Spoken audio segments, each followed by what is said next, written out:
قوم لوط جنہوں نے ایسی برائی کو ایجاد کیا جو ان سے پہلے دنیا میں کسی قوم نے نہ کیا تھا۔ ایسی بدکاری جس کی مثال تاریخ میں کہیں نہیں ملتی۔ اس قوم نے ایسا کیا کام کیا تھا اور ان کا کیا انجام ہوا؟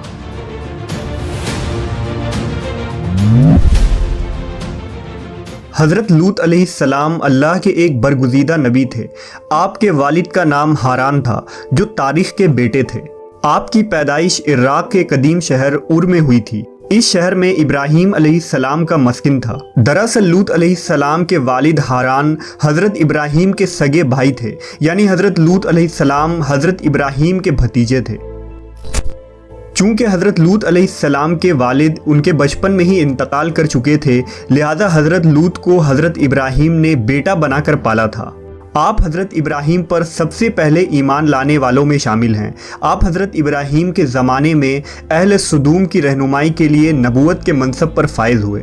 حضرت لوط کے بہت سارے معجزات ہیں۔ آپ جس وقت بارش کے لیے دعا کرتے تھے تو آسمان بادلوں سے بھر جاتا اور خوب بارش ہوتی تھی۔ حضرت لوط جس پتھر پر سر رکھ کر سوتے، اس پتھر پر آپ کے سر مبارک کا نشان بن جاتا تھا۔ سدوم وہ علاقہ تھا جہاں لوط علیہ السلام مبعوث فرمائے گئے۔ سدوم کے آس پاس 5 نہایت ہی خوبصورت شہر آباد تھے، جن میں سے ہر ایک کی آبادی 1 لاکھ نفوس سے زیادہ ہی تھی۔ یہ علاقے نہایت ہی سرسبز و شاداب اور قدرت کی فیاضی کا حسین شاہکار تھا۔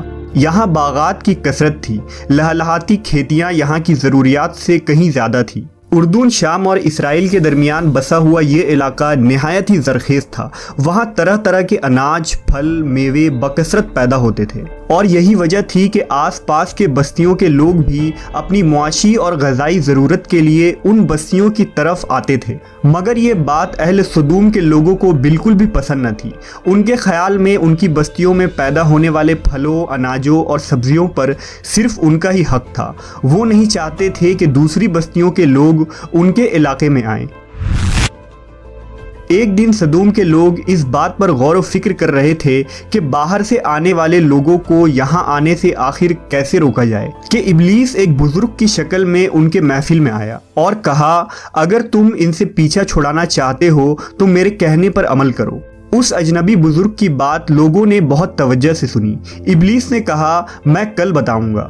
دوسرے دن ابلیس ایک خوبصورت جوان لڑکے کی بھیس میں آیا اور انہیں اپنی عورتوں کے بجائے مردوں کے ساتھ فعل بد کرنا سکھایا۔ ابلیس نے کہا کہ اگر تم ان بستیوں کے لوگوں سے نجات چاہتے ہو جو تمہاری بستی میں آ جاتے ہیں تو ایسا کرو کہ جب بھی کوئی شخص تمہارے علاقے میں آئے تو تم لوگ زبردستی اس کے ساتھ اپنی خواہش پوری کرو۔ اس طرح یہ لوگ اس بستی میں آنا چھوڑ دیں گے۔ اپنی نفسانی خواہشات کے لیے مردوں سے بدفعلی اس قوم کا دستور بن گیا تھا۔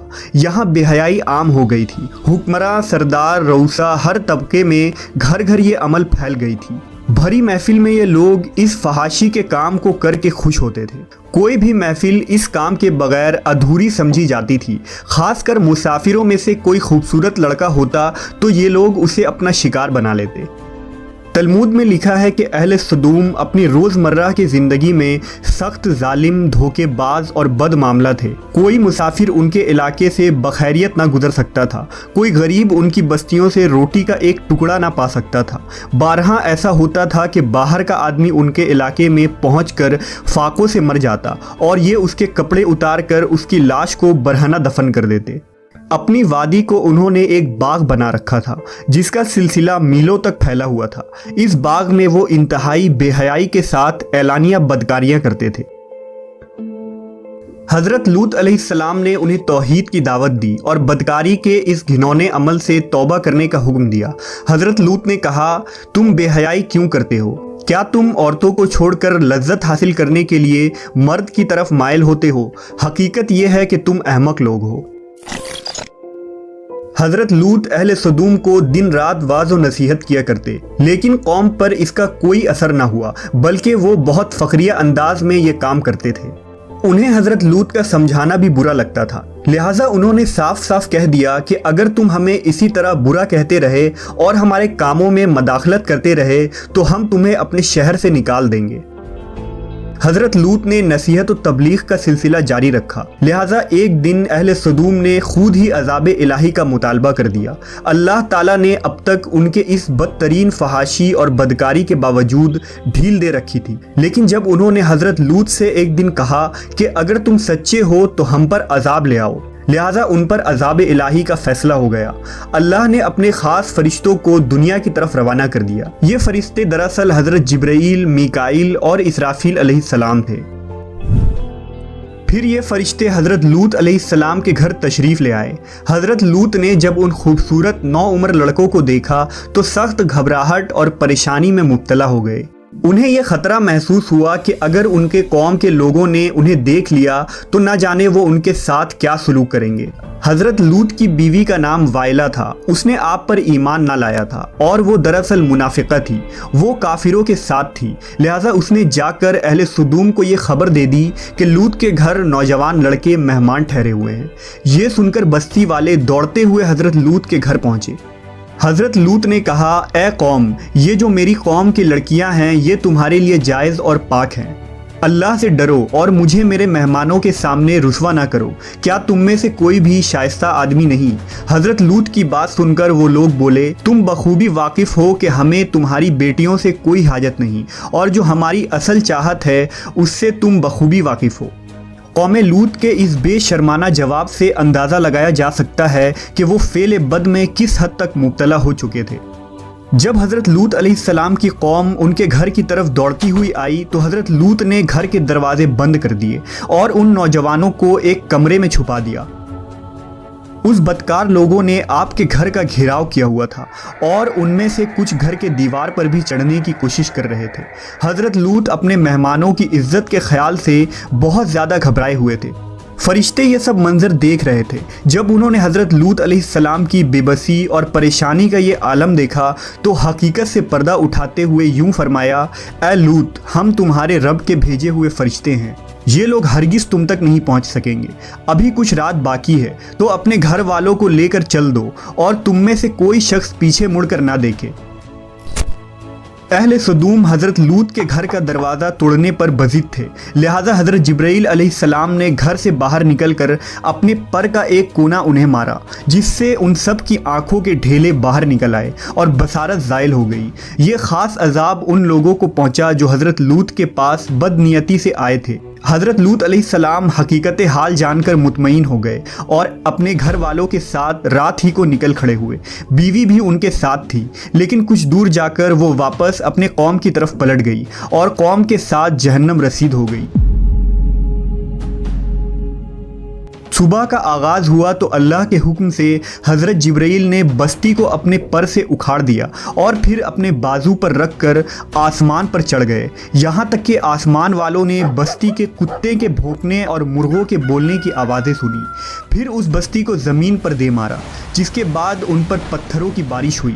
ہر پتھر پر مرنے والوں کا نام لکھا ہوا تھا۔ جب یہ پتھر ان کو لگتے تو سر پاش پاش ہو جاتے۔ صبح سویرے شروع ہونے والا یہ عذاب اشراق تک پوری بستی کو نیست و نابود کر چکا تھا۔ قوم لوط کی ان خوبصورت بستیوں کو اللہ نے ایک انتہائی بدبودار اور سیاہ جھیل میں تبدیل کر دیا، جس کے پانی سے رہتی دنیا تک کوئی فائدہ نہیں اٹھایا جا سکتا۔ سمندر کے اس خاص حصے میں کوئی جاندار، مچھلی، میڈک وغیرہ زندہ نہیں رہ سکتے، اس لیے اسے ڈیڈ سی یعنی بحر مردار کہا جاتا ہے، جو اسرائیل اور اردن کے درمیان واقع ہے۔ ماہرین آثار نے 10 سالوں کی تحقیق و جستجو کے بعد اس تباہ شدہ شہر کو دریافت کیا تھا۔